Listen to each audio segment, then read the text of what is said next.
3వ అధ్యాయము 5వ వచనము చదివి సహాయం చేయగలరని ప్రభు పేరిట మనవి చేస్తున్నాం. నీ స్వబుద్ధిని ఆధారము చేసుకొనక నీ పూర్ణ హృదయముతో యెహోవాయందు నమ్మిక ఉంచుము అంటున్నాడు. ప్రభువుకు ప్రియమైన దేవుని వల్ల ఇక్కడ రాయబడిన మాటలు చూడండి, ఏమంటున్నాడంటే నీ స్వబుద్ధిని ఆధారము చేసుకోనక అంటున్నాడు. చూసారా, నీ స్వబుద్ధిని ఆధారము చేసుకోనక అంటే చాలా మంది ఎలా ఉంటారంటే, చాలా మంది యొక్క విశ్వాసం ఎలా ఉంటుందంటే స్వబుద్ధిని, సొంత ఆలోచన ఆధారము బట్టి వారి విశ్వాసాన్ని కలిగి ఉంటారు. ప్రభువునందు ప్రేమ దేవుని వల్ల. కానీ దేవుడు ఏమంటున్నాడంటే నీ స్వబుద్ధిని ఆధారము చేసుకొనక నీ పూర్ణ హృదయముతో యెహోవాయందు నమ్మిక ఉంచుము అంటున్నాడు. చూసారా, ప్రభువునందు ప్రేమ దేవుని వల్ల ఈరోజు మనిషి భూమి మీద ఎలా నమ్ముతున్నాడు, ఎలా విశ్వాసిస్తున్నాడు అనేది మనం చూడగలిగితే నిజంగా స్వబుద్ధితో దేవుడిని నమ్ముతున్నారేమో, స్వబుద్ధిని ఆధారము చేసుకుంటున్నారేమో. స్వబుద్ధి కాదండి, చాలా ఉన్నాయి. మీకు పాయింట్ వైజ్ మీకు తెలియజేయాలంటే ఈరోజు మనుషులు మొదటిగా స్వబుద్ధిని ఆధారం చేసుకొని దేవుని నమ్మేవారు ఉన్నారేమో. రెండవది ఏంటంటే మనుషుల జ్ఞానమును ఆధారం చేసుకొని దేవుణ్ణి విశ్వసించేవారు ఉన్నారేమో. మనుషుల యొక్క బలాన్ని చూసి దేవుని నమ్మేవారు ఉన్నారేమో. వారికి ఉన్నటువంటి బలము, వారికి ఉన్నటువంటి ఐశ్వర్యము, వారికి ఉన్నటువంటి బలము, వారికి ఉన్నటువంటి స్థితిని బట్టి ఒకవేళ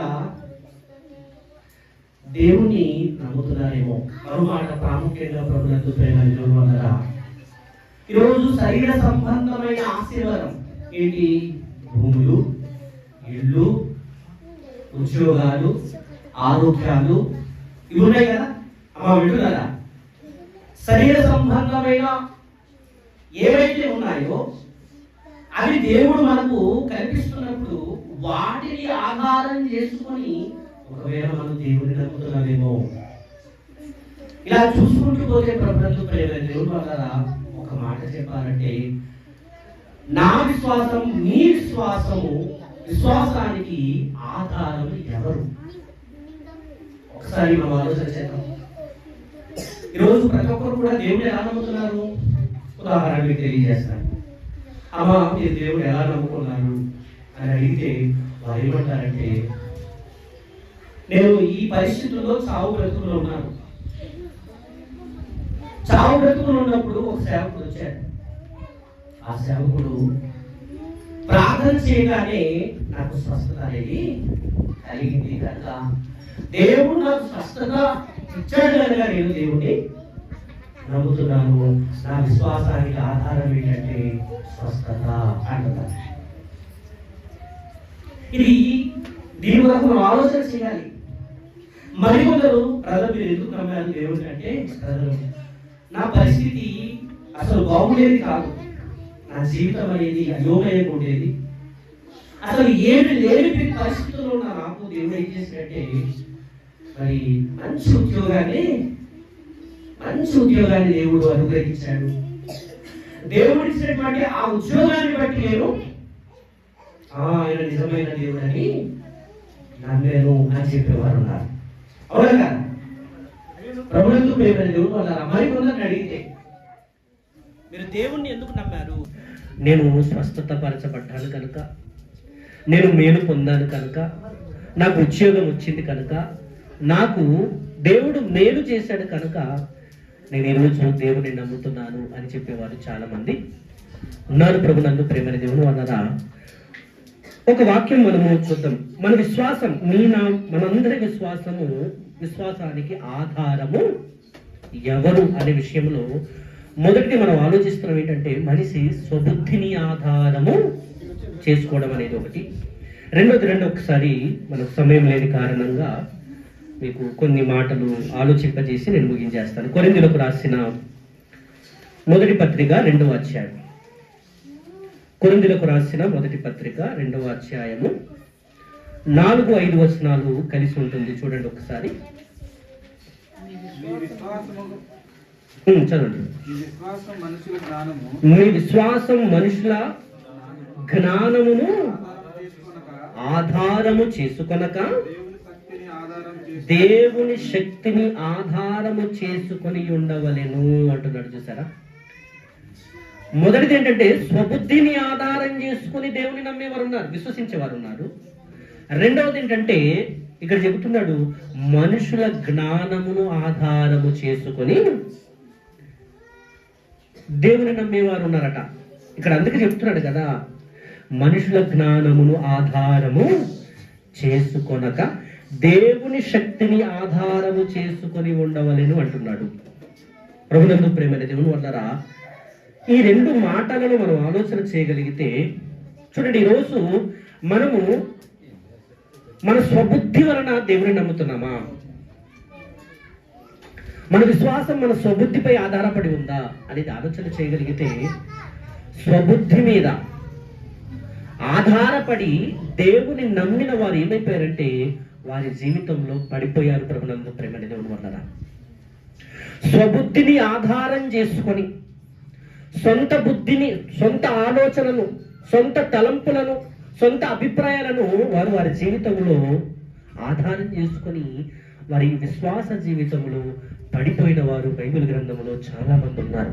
ఒకవేళ మనము కూడా సొంత బుద్ధిని, సొంత ఆలోచనను, సొంత అభిప్రాయాలను నమ్మి ఆధారం చేసుకొని ఒకవేళ దేవుని నమ్ముతున్నామేమో, దాని గురించి మనం ఆలోచన చేయగలిగితే నిజంగా సొంత బుద్ధిని ఆధారం చేసుకొని పడిపోయిన వారి జీవితాలలో మొదటి వ్యక్తిగా మనం ఎవరిని చూస్తామంటే, ఇశ్రాయేల్ రాజులలో మొదటి రాజు సౌలు గారు. సౌలు గారు మరి స్వబుద్ధిని ఆధారం చేసుకొని ఏమైపోయాడంటే ఒక ఉన్నతమైనటువంటి సింహాసనాన్ని, తన రాజ్యాన్ని కోల్పోయాడు. దేవుడు తనకు గొప్ప స్థితినిచ్చాడు. వింటున్నారా? దేవుడు తనకు గొప్ప స్థితినిచ్చాడు. ఇశ్రాయేలు ప్రజలందరికీ రాజుగా నిలబెట్టి గొప్ప స్థితినిస్తే ఆ దేవుని మాట వినకుండా ఏమైపోయాడంటే సొంత నిర్ణయం చేత, సొంత ఉద్దేశం చేత తన జీవితాన్ని పాడు చేసుకున్నాడు, తనకు తాను పాడు చేసుకున్నాడు. చూద్దాం ఒకసారి ఆ మాట చూసి ముందుకు వెళదాము. సమూయేలు మొదటి గ్రంథంలో మనం చూడగలిగితే, సమూయేలు మొదటి గ్రంథము 13వ అధ్యాయం. సమూయేలు మొదటి గ్రంథము మరి 13వ అధ్యాయములో 8వ వచనం నుండి మనం చూడగలిగితే మరి ఆ సందర్భం అనేది మనకు కనబడుతుంది. ప్రభునందు ప్రేమైన దేవుని వలన ఈ 13వ అధ్యాయములో 15వ అధ్యాయములో మరి సౌలు గారు స్వబుద్ధిని ఆధారం చేసుకొని, సొంత బుద్ధిని ఆధారం చేసుకొని తన జీవితాన్ని ఎలా పాడు చేసుకున్నాడో మనం ఆలోచన చేద్దాం. ఒక్కసారి 8వ అధ్యాయము, క్షమించండి 9వ అధ్యాయం, 13వ అధ్యాయము 9వ వచనం చూడండి ఒకసారి. సమూయేలు మొదటి గ్రంథం 13వ అధ్యాయం 8వ వచనం. సమూయేలు చెప్పినట్టు అతడు 7 దినములు ఆగి సమూయేలు గిల్గాలుకు రాకపోవుటయు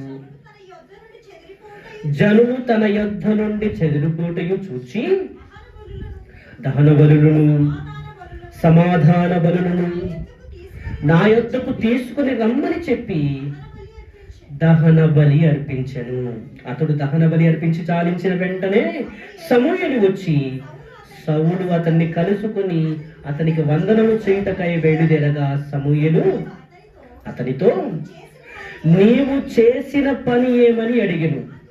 అందుకు సౌలు, జనులు నా యొద్ద నుండి చెదిరిపోవుటయు, నిర్ణయ కాలమును నువ్వు రాకపోవుటయు, ఫిలిష్తీయులు మిక్పాసులో కూడి ఉండుటయు నేను చూచి ఇంకను యెహోవాను శాంతిపరచక మునిపే ఫిలిష్తీయులు గిల్గాలుకు వచ్చి నా మీద పడుదురనుకొని నా అంతటా నేను సాహసించి దహన బలి అర్పించి తనను. అంటే ప్రభునందు ప్రేమైన దేవుని వల్ల సమూయేలు గారు మరి సౌలు గారికి కొంతకాలం ఇచ్చాడు, 7 దినములు ఇచ్చాడు. నేను వస్తాను, వచ్చిన తర్వాత బలి అర్పించాలి అని అన్నప్పుడు మరి ఈ సౌలు గారు తొందరపడిపోయి ఏమైపోయాడంటే, మరి ఆ ఫిలిస్తీన్లు వచ్చి దండెత్తి మనకు యుద్ధం చేసి గాయపరుస్తారనే భావనతో ఆయన ఏం చేశాడంటే, సమూయేలు రాకముందే స్వనిర్ణయముతో, తన సొంత నిర్ణయంతో ఏం చేసుకున్నాడంటే బలులు అర్పించేశాడండి. అంటే తన స్వబుద్ధిని ఆధారం చేసుకొని ఏం చేసుకున్నాడు, బలులు అర్పించాడు. బలులు అర్పించినందుకు అక్కడ ఏం జరిగిందో చూడండి, కిందన మనం ఆలోచన చేయగలిగితే, నీవు చేసిన పని ఏమని అడిగాను. ఎవరు అడుగుతున్నారు ఇక్కడ? సమూయేలు గారు రాజుగారిని అడుగుతున్నాడు, నువ్వు చేసిన పని ఏంటి, నువ్వు చేసిన పని ఏంటి అని అడుగుతున్నాడంటే, ఇక్కడ సమూయేలు గారు రాకముందే ఈయన బలి అర్పించేశాడు. ఎప్పుడైతే సొంత బుద్ధితో బలి అర్పించేశాడో తన రాజ్యాన్ని పోగొట్టుకునే పరిస్థితి తెచ్చుకున్నాడు. ప్రభునందు ప్రేమైన దేవుని వల్ల కింద చదివితే చూడండి 13వ వచనం, అందుకు సమూయేలు ఇట్లా నేను నీ దేవుడని యెహోవా నీకిచ్చిన ఆజ్ఞలను గైకొనక నీవు అవివేకపు పని చేసితివి. నీ రాజ్యమును ఇశ్రాయేలుల మీద సదాకాలము స్థిరపరచుటకు యెహోవా తలంచి ఉండెను, అయితే నీ రాజ్యము నిలబడదు అన్నాడు. చూసారా ప్రభునందు ప్రేమ దేవుని వల్లరా, ఒక్కసారి నీ జీవితంలో నా జీవితంలో ఒకవేళ తొందరపడుతున్నామేమో ఒకసారి ఆలోచన చేద్దాం. మనందరి జీవితంలో మన విశ్వాసానికి ఆధారము మన సొంత స్వబుద్ధియా, లేదా మనము దేవుని మీద ఆధారపడుతున్నాం అనేది ఈ సందర్భాన్ని బట్టి మనం తెలుసుకోవాలి. సౌలు గారు మరి సొంత బుద్ధి మీద ఆధారపడటం వల్ల ఏం జరిగింది, ఇక్కడ తన రాజ్యాన్నే పోగొట్టుకున్నాడు.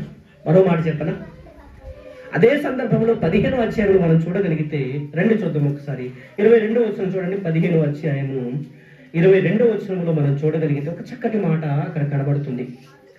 అమలేకీయులతో నువ్వు ఏం చేయి, అమలేకులందరినీ నిర్మూలన చేసి వారి ఎవ్వరూ కూడా ఉండకూడదని దేవుడు ఆజ్ఞాపించాడు. ఆజ్ఞాపించినప్పుడు అక్కడ ఏం జరుగుతుందంటే, అమలేకీయులను కొంత మంచి ఉంటాయి కదా పశువులను ఉంచేసుకొని మరి ఆయన ఏం చేసినట్టే యెహోవా మాట వినకుండా తప్పు చేశాడు. ప్రభునందు ప్రేమని దేవుడు అట్లా దేవుని మాట విననందుకు 22వ వచనంలో మనం చదువుతాము, దేవుని మాట విననందుకు మరి స్వబుద్ధిని ఆధారం చేసుకోవటం వల్ల ఏం జరిగిందంటే తన రాజ్యాన్ని పోగొట్టుకున్నటువంటి పరిస్థితి ఏర్పడుతుంది.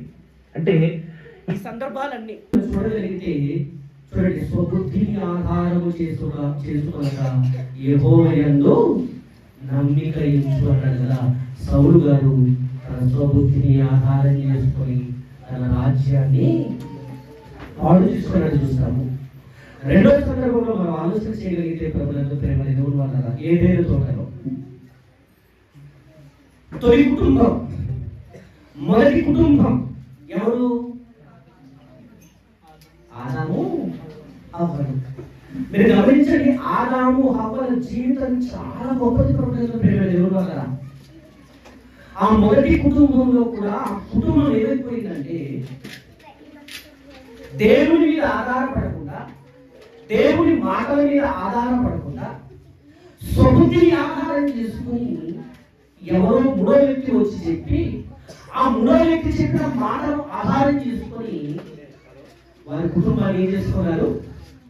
పాడు చేసుకున్నారు. ప్రభునందు ప్రేమ ఆదికాండం 6వ వచనంలో మనం చూస్తాం.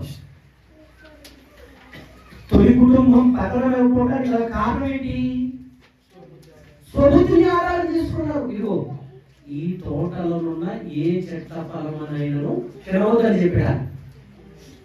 దేని విషయంలో తినవద్దని చెప్పాడు ఆయన? తోట మధ్యలో ఏ చెట్టు ఉంది? మంచి చెట్ల తెలివించు వృక్షం. మీరు గమనించండి, ఇప్పుడు విషయం తెలియజేస్తాను. అదేంటంటే 99% స్వేచ్ఛనిచ్చాడు. అన్ని నువ్వు తినవచ్చు. కానీ ఒకే ఒకటి నువ్వు తినకూడదన్నాడు కదా. అంటే దేవుడు మనకి ఎంత స్వేచ్ఛ ఇచ్చాడు.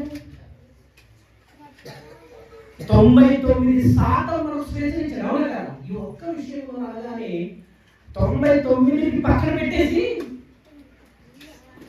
99 ఇచ్చినా మనకు తృప్తి లేదు. దాన్ని పక్కన పెట్టి మనసంతా ఎక్కడ ఉంటుంది?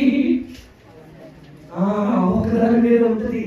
మన జీవితంలో కూడా చూడండి, సంతృప్తి అన్నీ ఉంటాయి, కానీ ఏదో ఒక అసంతృప్తి కనబడుతుంది, ఏదో లేని కొదువు కనబడుతుంది. అదేంటంటే అన్నీ ఉన్నా సరే ఆ ఒక్కటి లేకపోవడం అనేది మనం చూస్తున్నాం. ప్రభుత్వ ప్రేమ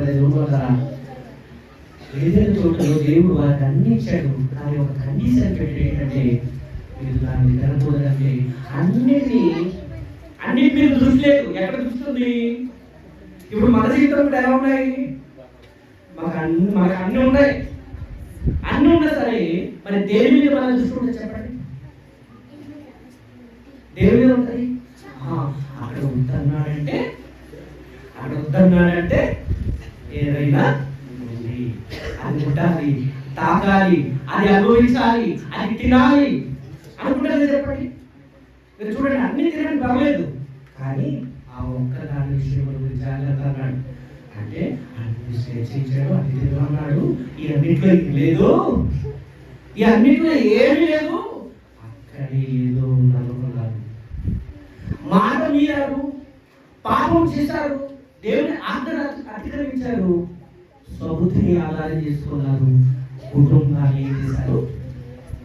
పాడు చేసుకున్నారు. చూడండి, ఆదాము హవ్వల కుటుంబము మరి పతనం అవ్వడానికి, తొలి కుటుంబం పతనమైపోవడానికి కారణం ఏంటంటే స్వబుద్ధిని ఆధారం చేసుకోవడం, సొంత బుద్ధిని ఆధారం చేసుకోవడం. దీన్ని ఉదాహరించి మరొక సందర్భాన్ని తెలియజేస్తాను. మీరందరికీ తెలిసిన విషయాలు, మనందరం కూడా అలా ఉన్నామేమో ఒకసారి ఆలోచన చేద్దాం. అందులో నేను కూడా ఉన్నానేమో, ఓకేనా? మరొక సందర్భం చూసి మనం ముందుకు వెళ్తాం. ఒకసారి రాజుల 2వ గ్రంథం 5వ అధ్యాయము, రాజుల 2వ గ్రంథం 5వ అధ్యాయము 20వ వచనం నుండి 27వ వచనం వరకు రాయబడిన సందర్భంలో మరి గేహాజీ అనే ఒక వ్యక్తి ఇక్కడ కనబడతాడు. ఇక్కడ గమనించండి, ఈ అధ్యాయం 5వ అధ్యాయంలో మరి ఎలీషా గారు ఉంటారు, గేహాజీ ఉంటారు, నయమాన్ ఉంటాడు, ఇశ్రాయేల్ దేశపు చెదరి ఉంటుంది. దీంట్లో ప్రాముఖ్యంగా ఎవరి గురించి ఆలోచిస్తామంటే గేహాజీ గురించి ఆలోచిస్తాం. ఇప్పుడు గేహాజీ ఎవరితో ఉన్నారు? ఆయన ఎంతమంది బైబిల్ చదువుతున్నారు? చేయగలరు ఒకసారి. బైబిల్ చదువుతున్న వారు చేయగలరు ఒకసారి. ఇద్దరు ముగ్గురు ఇంకా, అంటే మన బైబిల్ చదవటం లేదన్నమాట. అంటే మన బైబిల్ చదవటం లేదు. చదవాలి, బైబిల్ చదవాలి. బైబిల్ చదువుతున్నప్పుడు, సేవకులు వాక్యం బోధిస్తున్నప్పుడు మరింత ఎక్కువగా దేవుడి జ్ఞానాన్ని మనము పొందుకోవడానికి వీలుంటుంది.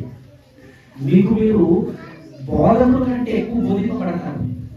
దేవుడి వాక్యం మనం చదువుతున్నప్పుడు ఆ దేవుడి వాక్యం మనకు బోధిస్తుంటారు కదా, ఆ బోధ చాలా ప్రాముఖ్యమైనది. కనుక ప్రతి ఒక్కరు బైబిల్ చదవాలి. ఇక్కడ గేహాజీ గురించి మనం ఆలోచన చేయగలిగితే ఎవరితో ఉన్నారంటే ఆయన ఎలీషా గారితో ఉన్నారు కదా. ఎలీషా గారు ఎవరు? ఎలీషా గారు ఒక ప్రవక్త, అంటే ఒక దేవుని యొక్క దైవజనుడు, దేవుని యొక్క ప్రవక్త, దేవుని సంబంధి. ఇప్పుడు దేవుని సంబంధితో ఎవరున్నారు? గేహాజీ. గేహాజీ దేవుని సంబంధితో ఉన్నప్పుడు మరి గేహాజీ కూడా ఏమవ్వాలి? దేవుని సంబంధి అవ్వాలి. కానీ ఈ గేహాజీ ఏమైపోయాడు? దేవునితో అంటే ఎలీషా గారితో, దేవుని దైవజనునితో, దేవుని ప్రవక్తతో ఉంటున్నాడని చెప్పుకుంటూ బయట ఉన్నాడు. మీకు అర్థమైందా నేను చెప్పేది? నేను చాలా మంది జీవితాలు ఎలా మారిపోతున్నాయంటే, నేను దేవుడిని నమ్ముతున్నాను, నేను దేవుడిలో ఉన్నాను, దేవుడిని పని చేస్తున్నాను, దేవుడిలో ఉంటున్నానని చెప్పుకుంటున్న వారు చాలా మంది బయట ఉంటూ దేవుడిలో ఉన్నారనుకుంటున్నారు. ప్రభుత్వ ప్రేమ వల్ల గేహాజీ కూడా ఎలా ఉన్నాడంటే, స్వబుద్ధిని ఆధారం చేసుకొని, సొంత ఆలోచనలు ఆధారం చేసుకొని ఆయన ఎలా ఉన్నాడు అనుకుంటున్నారు? నేను ప్రవక్తతో ఉన్నాను, నేను ఆత్మీయంగా ఉన్నాను అనుకుంటూ ఆయన సంపాదన వైపు లోకంలో ఉన్నాడు. ఉంటున్నారా? నేను దేవుడిలో ఉన్నాను అనుకుంటాను ఆయన, కానీ ఆయన దేవుడిలో లేడు, సంపాదన ఉన్నప్పుడు. మరి ఇక్కడ ఒక సందర్భం మనం చూడగలిగితే, ప్రభుత్వ ప్రేమ వల్ల ఎలీషా గారు గేహాజీ గారికి అంటాడు, ఈ నయమాన్ ఇచ్చింది ఎలీషా గారు తీసుకోరు కదా బహుమానం, అతని రోగాన్ని బాగు చేసినప్పుడు బహుమానం ఇవ్వాలనుకుంటాడు నయమాను. అప్పుడు ఎలీషా నాకు ఈ బహుమానాలు వద్దన్నప్పుడు ఇది చూసి ఎవరు? గేహాజీ చూశాడు. అయ్యో, మంచి బహుమానాలు, విలువైన వస్తువులు ఉన్నాయి, ఎందుకు దీన్ని పాటు చేసుకోవాలి? అంటే ఒక ఆత్మ సంబంధి, ఒక దైవజనునితో, ఒక ప్రవక్తతో ఉంటూ కూడా ఎక్కడున్నాడు ఆయన? లోక సంబంధమైన వాటిలో లోకంలో ఉన్నాడు. ఇక్కడ ఆలోచించవలసిన విషయం ఏంటంటే, ప్రాముఖ్యమైన విషయం ఏంటంటే, స్వబుద్ధిని ఆధారం చేసుకొని ఆత్మ సంబంధమైన వాటిని సంపాదించుకోకుండా శరీర సంబంధమైన వాటి మీద తన స్వబుద్ధిని ఆధారం చేసుకుని సంపాదించడానికి ప్రయత్నం చేస్తున్నప్పుడు ఎలీషా గారు ఏమంటున్నారు చూడండి ఒకసారి, చక్కటి మాట. 25వ వచనం చూడండి ఒకసారి, 25వ వచనం, 24 చదవండి. మెట్ల దగ్గరకు రాగా వారు రాగానే వారి యొద్ద నుండి గెహాజీ వాటిని తీసుకుని ఇంటిలో దాచి వారికి సెలవుగా వారు వెళ్ళిపోయారు. అతడు లోపలికి పోయి తన యజమానుని ముందర నిలవగా ఎలీషా వారిని చూసి, గెహాజీ, నువ్వు ఎచ్చటి నుండి వచ్చితివని అడిగినందుకు వాడు, నీ దాసుడమైన నేను ఎచ్చటికి పోలేదు. ఎక్కడి నుండి వచ్చావు గెహాజీ అని అడిగాడు. ఎక్కడికి పోలేదు, నేను ఇక్కడే ఉన్నాను. ఎక్కడున్నాడు ఆయన? నీతో ఉన్నాను, ఇక్కడే ఉన్నాను. మనం కూడా చాలా మంది ఇక్కడే ఉంటాం, కానీ ఎక్కడో అవును కదా. చాలా మంది ఆత్మీయ జీవితాలు ఏమైపోతున్నాయంటే, నేను ప్రవక్తతోనే ఉన్నాను, నేను ఆత్మతో సంబంధితోనే ఉన్నాను, నేను దేవునితోనే ఉన్నాను, నేను దేవుని పని చేస్తున్నాను. ఈరోజు గొర్రెలతో ఐక్య సదస్సులోనే ఉన్నాను అనుకుంటున్నారు. ఇప్పుడు వచ్చిన్నారేమో, కానీ ఎక్కడ ఉన్నారు? ఎక్కడో బయట. ఆయన అడుగుతున్నాడు, గ్యాస్ ఏమన్నాడు? అక్కడికి పోలేదు, చూడండి అక్కడే ఉన్నాడు. అంటే అతడు లోపలికి పోయి తన యజమానులు ముందర నిలవగా ఎలీషా ఏమంటాడు అది చూసి, గెహాజీ, నువ్వు ఎచ్చటి నుండి వచ్చితివని అడిగినందుకు వాడు, నీ దాసుడైన నేను ఎచ్చటికి పోలేదని, నేను నీతోనే ఉన్నాను కదా, నీతో అక్కడ అబద్ధం ఆడుతున్నాడు. చాలా మంది ఆత్మీయ జీవితంలో అబద్ధపు జీవితాన్ని జీవిస్తున్నాం. దేని బట్టి? స్వబుద్ధిని ఆధారము చేసుకోవడం వల్ల. ఈరోజు నేనైనా మీరైనా ఒకవేళ దేవుడితోనే ఉన్నానని చెప్తూ లోకంలో ఉన్నారేమో ఒకసారి ఆలోచన చేయండి. ప్రతి ఒక్కరు ఇప్పుడు ఈరోజు ఎలా మారిపోతున్నారంటే, ప్రభుత్వ ప్రేమ నేను దేవుడితో ఉన్నాను, నాకేమి? వారు ఆత్మీయంగా పతనమైపోతున్నారని వారికి తెలియట్లేదు. వారి ఆత్మీయ జీవితం గురించి వారికి తెలియడం లేదు. ప్రభుత్వ ప్రేమ నిజంగా ఆలోచన చేయగలిగితే చూడండి, నేను ఎచ్చటికి పోవడం లేదంటే ప్రవక్త తెలియట. అక్కడ ఏమన్నాడు తెలుసా? నా మనసు నీతో కూడా రాలేదా? అంటే గెహాజీతో పాటు ఎవరు మనసు తెలియదా? అంటే ఎలీషా ప్రవక్త మనసు ఎలా ఉంటుందంటే, దేవుడి సంపన్నమైన మనసు. ఆ మనసు నీతో వచ్చినప్పుడు నీ మనసు ఎలా ఉండాలి? నువ్వు సంపాదించుకోవడానికి సమయమా? ఏమన్నాడు? సంపాదించడానికి సమయమా అన్నాడు. అంటే ఇక్కడ గమనించండి, ప్రవక్తకు అక్కడ ఏమి తెలియదనుకున్నాడు. ఎవరు? గేహాజీ. ప్రవక్త తెలియదు అని చెప్పి అనుకుని ప్రవక్తతోనే అబద్ధం ఆడేశాడు. ప్రవక్తతోనే అబద్ధం ఆడే ప్రభుత్వం నిజంగా చాలా మంది మనం ఎలా ఉంటాం తెలుసా? కలిసి ఉంటాం, కానీ లోకంలో ఉండి ఉన్న వారితో అబద్ధం ఆడుతున్నాను. నేను నీతో ఉన్నాను, నేను దేవుని నమ్ముతున్నాను, నేను దేవుని పని చేస్తున్నాను అనుకుంటూ చాలా మంది దేవునిలో లేరు. ప్రభుత్వ ప్రేమ యేసుక్రీస్తు ఉన్నారు. ఎవరు? యూదా. అవునా కదా? యేసుక్రీస్తుతో తిరుగుతున్నాడు. ఇప్పుడు మీరు గమనించండి, ఎలీషా గారు అద్భుతాలు చేశాడు. అవునా కదా? సూచక్రియలు చేశాడు, ఎన్నో గొప్ప గొప్ప ప్రసంగాలు చేశాడు. ఈ ప్రసంగాలన్నీ మరి గేహాజీ విని ఉంటాడు కదా. విన్న వ్యక్తి ఏమైపోవాలి? స్థిరంగా ఉండాలి. కానీ ఏమైపోయాడంటే స్వబుద్ధిని ఆధారం చేసుకొని ఒక ప్రవక్త దగ్గర ఉంటూ ఆయన ఆత్మీయులని చెప్పుకుంటూ ఏమైపోయాడంటే తన జీవితాన్ని పాడు చేసుకున్నాడు. ప్రభుత్వ స్వబుద్ధిని ఆధారం చేసుకొని దృష్టి రోగాన్ని తెచ్చుకున్నాడు.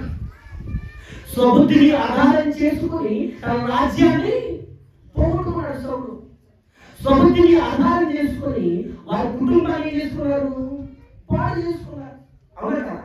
స్వబుద్ధిని ఆధారం చేసుకోవడం వల్ల ఇలా చెప్పుకుంటూ పోతే ప్రభుత్వ ప్రేమ వల్ల స్వబుద్ధిని ఆధారం చేసుకొని సొంత ఆలోచన, సొంత నిర్ణయాలను ఆధారం చేసుకొని అనేక మంది బైబిల్ చరిత్రలో చూడగలిగితే వారి జీవితాన్ని పత్రంలోనికి పాడు చేసుకున్నారు. ప్రభుత్వ ప్రేమ వల్ల ఈ చరిత్ర అంతా మనం చదువుతున్నప్పుడు మనం ఆలోచన చేయాలి. ఏంటంటే మన విశ్వాసం ఎవరి మీద ఉంది?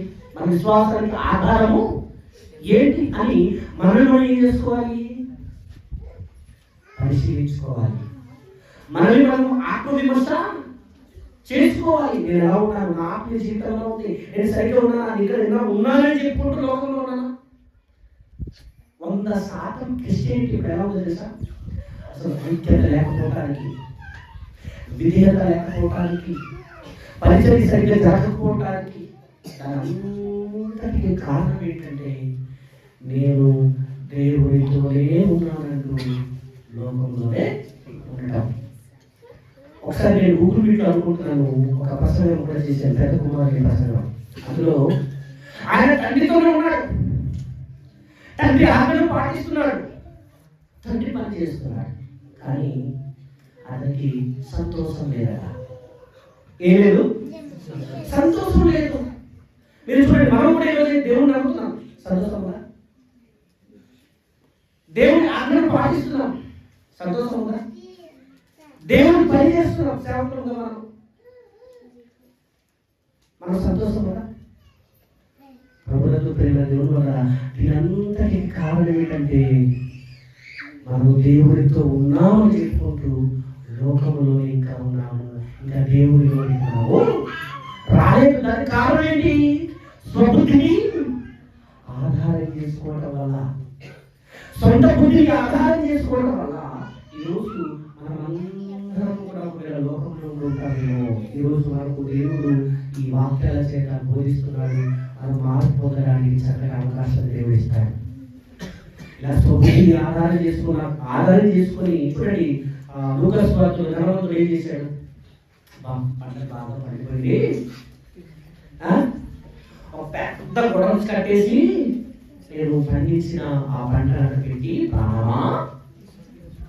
ప్రాణమా అనేక సంవత్సరాలకు నీకు కావలసిన సమృద్ధి అంతా ఉంది, నువ్వు సంతోషిస్తూ. అవునా కదా? ఏం ఆధారం చేసుకున్నాడు? అప్పుడు ప్రాణం అడుగుతున్నారు. ఎవరిని నువ్వు సిద్ధపరిచినవి? ఎవరిని అంటే స్వబుద్ధితో ఏం చేసుకున్నాడు? దాన్ని సమృద్ధి కలిగి ఉన్నాడు, ఉన్నత స్థితిలో ఉన్నాడు. ఇది లోక సంబంధంగా తనకు తాను సమృద్ధి కలిగి కానీ అక్కడ ఆలోచన చేయగలిగితే ప్రభునందు ప్రేమ దేవునివల్ల నిజంగా సమృద్ధిని ఆధారం చేసుకొని ఆయన చనిపోతే ఆయన జీవితం ఒక్కసారి ఆలోచన చేయండి. ఇది సమృద్ధిని ఆధారం చేసుకోవడం వల్ల వారి జీవితాన్ని పాడు చేసుకున్నటువంటి జీవితం. మరొక సందర్భం తెలియజేసి నేను ముగించేస్తాను, సమయం అయిపోయింది కదా. ఒకసారి మరి చదివిన భాగంలోనే కొరింథీయులకు రాసిన మొదటి పత్రిక 2వ అధ్యాయం 4వ వచనం చూడండి ఒకసారి. నీ విశ్వాసమును మనుషుల జ్ఞానమును ఆధారం చేసుకొనక దేవుని శక్తిని ఆధారం చేసుకొని ఉండవలెనని. చాలండి, ఇక్కడ 2 విషయాలు తెలియజేస్తున్నాడు. అదేంటంటే మనుషుల జ్ఞానమును ఆధారం చేసుకున్న వారు ఉన్నారు, దేవుని శక్తిని ఆధారం చేసుకున్న వారు ఉన్నారు. దీంట్లో మనుషుల జ్ఞానమును ఆధారం చేసుకున్న వారిలో వారి గురించి పౌలు గారు ఏమని చెప్తారంటే, మీరు మనుషుల జ్ఞానమును ఆధారము చేసుకోకూడదు అంటున్నారు. కొరింథీయులు ఎలాంటి వారంటే మనుషుల జ్ఞానవంతులు కదండి, గ్రీకేయులు గొప్ప జ్ఞానవంతులు. దేని మీద ఆధారపడుతుంటారు? జ్ఞానం మీదనే ఆధారపడుతుంటారు. అయితే ప్రభునందు ప్రేమ వల్ల ఇక్కడ మనుషుల జ్ఞానంలో ఆధారం చేసుకుని వారు ఏమైపోయారంటే పడిపోయిన వారు చాలా మంది ఉన్నారు. ప్రభునందు ప్రేమ వల్ల వారిలో ఒక సందర్భం తెలియజేస్తారు. అదేంటంటే మీకు రెహబాము ఇశ్రాయేలు రాజులలో మరి మొదటి రాజు సౌలు గారిని చూశారు కదా, రెండవ రాజు దావీదు గారిని చూశారు కదా, దావీదు గారి తర్వాత ఎవరు? సొలొమోను గారు వచ్చారు కదా. సొలొమోను గారి తర్వాత సొలొమోను గారి యొక్క శక్తులను వేరేగా తీసుకోండి. అందరికి వెళ్తే నేను కాను అని ఒక మాట చెప్తాను. సొలొమోను గారు మరి అనేక స్త్రీలను మోహించి తన జీవితాన్ని పాడు చేసుకోవడం వల్ల మరి రాజ్యం 2గా, అలాగే అక్కడ ఉన్నటువంటి ఆ మందిరం అనేది పతనానికి కూడా కారణం సొలొమోను గారే. అయితే ఇక్కడ ఆలోచించాల్సిన ప్రాముఖ్యమైన విషయం ఏంటంటే, సొలొమోను ఎప్పుడైతే చనిపోయాడు అప్పుడు తన కుమారుడైన రెహబాము మరి సింహాసనాన్ని కూర్చున్నాడు. ఆ సింహాసనంలో కూర్చున్నప్పుడు మరి ఏం జరిగిందంటే, ఇశ్రాయేలు ప్రజలందరూ వచ్చి మరి రెహబాము దగ్గరికి, మీ తండ్రి మాకు కఠినంగా పరిపాలించాడు, మాకు తేలిగా చేయాలి వచ్చి వారందరూ అడగాలి. ఈయన ఏం చేశాడంటే అక్కడ ఉన్నటువంటి పెద్దల మాట వినకుండా, ఇప్పుడు ఆ రాజ్యంలో ఉన్నటువంటి పెద్దల మాట వినకుండా తన తోటి స్నేహితుల మాట విని ఏం చేసుకున్నాడంటే మరి కఠినంగా నేను పరిపాలిస్తాను అని చెప్పడం. అక్కడ స్నేహితుల యొక్క తన తోటి వారి యొక్క సలహా బుద్ధిని తీసుకోవడం వల్ల తన రాజ్యాన్ని ఏం చేసుకున్నాడు అంటే మనుషుల జ్ఞానము ఆధారం చేసుకొని ఏం చేసుకున్నాడు? తన రాజ్యాన్ని పోగొట్టుకున్నటువంటి పరిస్థితి రెహబాముకి మనం చూసుకుంటాం. ప్రభునందు ప్రేమ దేవుని వల్ల ఒక్కసారి ఈ మాటలన్నిటిని మనం ఆలోచన చేయగలిగితే, బైబిల్లో ఉన్నటువంటి ఈ సందర్భాలన్నిటిని మనము ఆలోచన చేయగలిగితే ప్రభునందు ప్రేమ దేవుని వల్ల ప్రాముఖ్యమైనటువంటి విషయం ఏంటంటే, మనము మన స్వబుద్ధిని ఆధారము చేసుకోకూడదు. నేనైనా మీరైనా మనమందరం మన విశ్వాసము దేని మీద ఉండాలి అనేది ఆలోచన చేయాలి. బైబిల్ చరిత్ర అంతా మీరు చూడండి ఒకసారి, మనమందరం చూద్దాం. ఇదిగో ఆ స్వబుద్ధిని ఆధారం చేసుకొని పడిపోయిన వారి జీవితాలు, మనుషుల జ్ఞానంలో ఆధారం చేసుకొని పడిపోయిన జీవితాలు, ఇవంతా ఎందుకు రాయించాడు? మనం పడిపోకుండా ఉండటానికి. ఒక మాట చెప్పరా, మనం సజీవ లెక్కలో ఉన్నామంటే, మనం ఇంకా బ్రతికి ఉన్నామంటే, మనం ఈ స్థితిలో ఉన్నామంటే దేవుడు మనకు అవకాశం మనకి ఇస్తున్నాడు. అవును కదా? దేవుడు మనకు అవకాశం ఇస్తున్నాడు. ఈ అవకాశాన్ని మనం ఏం చేసుకోవాలి? వినియోగించుకునే వారు ఉండాలి. ప్రభుత్వ ప్రేమ దేవుడు అన్నారా, ఒకవేళ మనం స్వబుద్ధిని ఆధారం చేసుకుంటున్నామేమో, మనుషుల జ్ఞానం ఆధారం చేసుకుంటున్నామేమో, మనం ఉన్నటువంటి ధనాన్ని ఆధారం చేసుకుంటున్నామేమో, మనం ఉన్నటువంటి ఫలాన్ని ఆధారం చేసుకుంటున్నామేమో, మన తెలివితేటల్ని ఆధారం చేసుకుంటున్నామేమో. ఒకసారి లేఖనాన్ని గురించి, అవును నేను దేనికి నా విశ్వాసం ఆధారపడి ఉంది, నా విశ్వాసానికి ఆధారము ఎవరు అని మళ్ళీ మనం పరిశీలన చేసుకుంటూ మన జీవితాన్ని సరి చేసుకుంటూ దేవుని యొక్క మనం నిలబడగలిగితే ప్రభుత్వంతో ప్రేమ దేవుని వల్ల దేవుడు మనల్ని చూసి చాలా ఆనందిస్తాడు. మనలో మన ఆత్మీయ జీవితం గురించి మనల్ని మనం ఏం చేసుకోవాలి, పరిశీలించుకోవాలి. నేను విశ్వాసం కలిగి ఉన్నానా లేదా, లేదా ఆత్మీయ జీవితంలో సరిగ్గా దేవుడిలో ఉన్నానా లేదా, లేదా ఇక్కడ ఉన్నానని చెప్పుకుంటూ లోకంలో ఉన్నానా. మీరు చూడండి, ఈరోజు క్రిస్టియానిటీ ఎవ్వరు నమ్మే పరిస్థితులు లేదు. కారణం ఏంటి? నమ్ముతున్నారా? క్రైస్తవులే నమ్ముతున్నారా? ఇన్ని ప్రసంగాలు చెప్పినా రాకుండా ఉండరు కదా. ప్రభుత్వ ప్రేమ దేవుడు వల్ల ఈరోజు క్రైస్తవులను ఎందుకు నమ్మకం లేదు?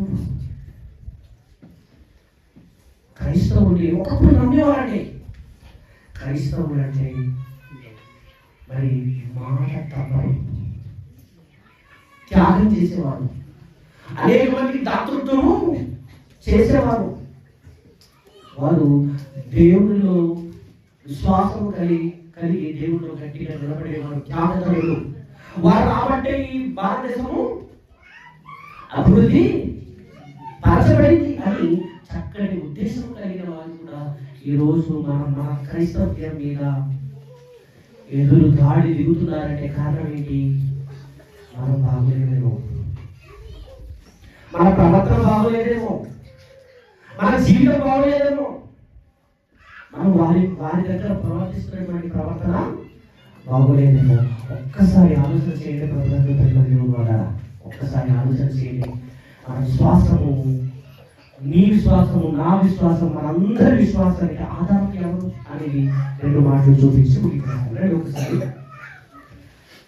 కీర్తనల గ్రంథము మన విశ్వాసానికి ఆధారం ఎవరై ఉండాలి అనేది మనం చూసుకొని ముగించుకున్నాం. కీర్తనల గ్రంథము 62వ అధ్యాయము 7వ వచనం ఒకసారి చదవండి. మన విశ్వాసానికి ఆధారము ఎవరై ఉండాలి? చదవండి. నా రక్షణకు, నా మహిమకు దేవుడే ఆధారం. ఎంత అమూల్యమైన మాట కదా, అవునా కదా? మన రక్షణకు, నా మహిమకు దేవుడే ఆధారం అంటున్నాడు దావీదు గారండి. నేను రక్షింపబడ్డానంటే, నేను మహిమ పరచబడుతున్నానంటే దానికి ఆధారం ఎవరు? దేవుడే. అంటే మన విశ్వాసానికి ఎవరు ఆధారమై ఉండాలి? నా విశ్వాసానికి, నీ విశ్వాసానికి, మనందరి విశ్వాసానికి దేవుడే ఆధారమై ఉండాలి. ఇది మొదటి. రెండవ ప్రాముఖ్యమైన విషయం, ఈరోజు కీలకమైన విషయంలో ఈ డిఫరెన్స్ అనేది మూల వాక్యం లాంటిది. చూడండి ఒకసారి, చాలా ప్రాముఖ్యమైన విషయం. రోమపత్రిక 10వ అధ్యాయం 17వ వచనం. మన విశ్వాసానికి ఆధారం, అసలు క్రైస్తవుల యొక్క విశ్వాసానికి ఆధారం ఎవరు అనే దానికి ఇదిగో ఈ యొక్క వాక్య భాగం. చదవండి ఒకసారి. రోమపత్రిక 10వ అధ్యాయము 17వ వచనం. కాగా వినుట వలన విశ్వాసము కలుగును, వినుట క్రీస్తును గూర్చిన మాట వలన కలుగును అంటారు. అంటే మనం ఈరోజు దేవుని నమ్ముతున్నామంటే ఎవరిని బట్టి? యేసు క్రీస్తు వారిని బట్టి కదా. మన విశ్వాసానికి ఆధారం ఎవరు? యేసు క్రీస్తు వారే. మన విశ్వాసానికి ఆధారం ఎవరు? అమ్మా ఎవరు? మన విశ్వాసానికి ఆధారం ఎవరు? యేసుక్రీస్తు వారే. ఆయన లేకపోతే మన విశ్వాసానికి ఆధారము లేదు. విశ్వాసానికి ఆధారము యేసుక్రీస్తు ప్రభువు వారు. ఆయన 2000 సంవత్సరాల క్రితం ఈ భూమి మీదకి వచ్చి మన పాపముల కొరకు ఆయన ఏమైపోయాడు? ఆయన చనిపోయి సమాధి చేయబడి తిరిగి లేచి, ఆయన లేచిన తర్వాత అయ్యో నేను మరలా తండ్రి వద్దకు వెళ్ళిపోతున్నాను అని చెప్పాడు కదా. అంటే యేసుక్రీస్తు ప్రభువు వారు తండ్రి చేత పంపబడి మనందరి కొరకు చనిపోయి సమాధి చేయబడి తిరిగి లేచి ఆయన తండ్రి యొద్దకు వెళ్ళాడు. మరలా ఆయన యొద్దకు మనం కూడా వెళ్ళాలని ఆయన కోరుకున్నాడని మనము విశ్వసిస్తాం కదా. ఇదే ఆధారం ప్రభునందు ప్రేమ దేవుని వల్ల. మన విశ్వాసానికి ఆధారం ఎవరంటే యేసుక్రీస్తు ప్రభువు వారు. ఇంకో మాట దాంట్లో మనం ఆలోచన చేయగలిగితే వినుట వలన విశ్వాసం కలుగును. వినుట క్రీస్తును గూర్చిన మాట వలన. ఈరోజు నేను మీరు మనందరం ఎలా విశ్వసించాలి చెప్పండి? మీరు దేవుని ఎలా నమ్ముకున్నారు? దేవుని ఎలా నమ్ముకోవాలంటే ఆయన క్రీస్తు మాటలు బట్టే విశ్వసించాలి. వింటారు కదా, లేదండి నాకు రోగంలో ఉన్నప్పుడు దేవుడు స్వస్థపరిచాడు అందుకే నేను నమ్ముకున్నానంటే అది విశ్వాసానికి ఆధారమా? కాదు. దేవుడు నాకు ఉద్యోగం ఇచ్చాడు కదా నేను దేవుడు నమ్ముతున్నానంటే అది విశ్వాసానికి ఆధారమా? కాదు. దేవుడు నాకు ఆశీర్వదించాడు అని అంటారు కదా, అందుకే నేను దేవుడు నమ్ముకున్నాను అంటాం. అంటే విశ్వాసానికి ఆధారం ఆశీర్వాదమా? కాదు. ప్రభునందు ప్రేమ దేవుని వల్ల విశ్వాసానికి ఆధారం ఏంటంటే క్రీస్తును గూర్చిన మాట. వినుట వల్ల ఏం జరుగుతుంది? విశ్వాసం. అది ఎవరి మాట? యేసుక్రీస్తు వారి మాట వలనే మనం ఈరోజు యేసుక్రీస్తు ప్రభువు వారిని దేవుని నమ్ముతున్నాం. అంటే విశ్వాసానికి ఆధారం ఏంటి? యేసుక్రీస్తు వారే. మన విశ్వాసానికి ఆధారము ఎవరు అనగానే యేసుక్రీస్తు వారు. ప్రభునందు ప్రేమ దేవుని వల్ల మన విశ్వాసానికి ఆధారం ఏంటంటే దేవుని వాక్యమే. మన విశ్వాసానికి ఆధారము ఏంటి అని మనం ఆలోచన చేయగలిగితే ఇదిగో నమ్మిన అనేక విశ్వాసులే. విశ్వాస సమూహం అంటే సంఘమే. ఒక మాట చూసి ఊహించేద్దాము. ఒకసారి చక్కటి మాట. మరి చాలా విషయాలు ఉన్నాయి కానీ మరి చాలా ఉన్నాను. మన వాక్యం చెప్తారు కదా ముగించడానికి ప్రయత్నం చేస్తాం. హెబ్రీ పత్రిక 11వ అధ్యాయం ఒకసారి. హెబ్రీ పత్రిక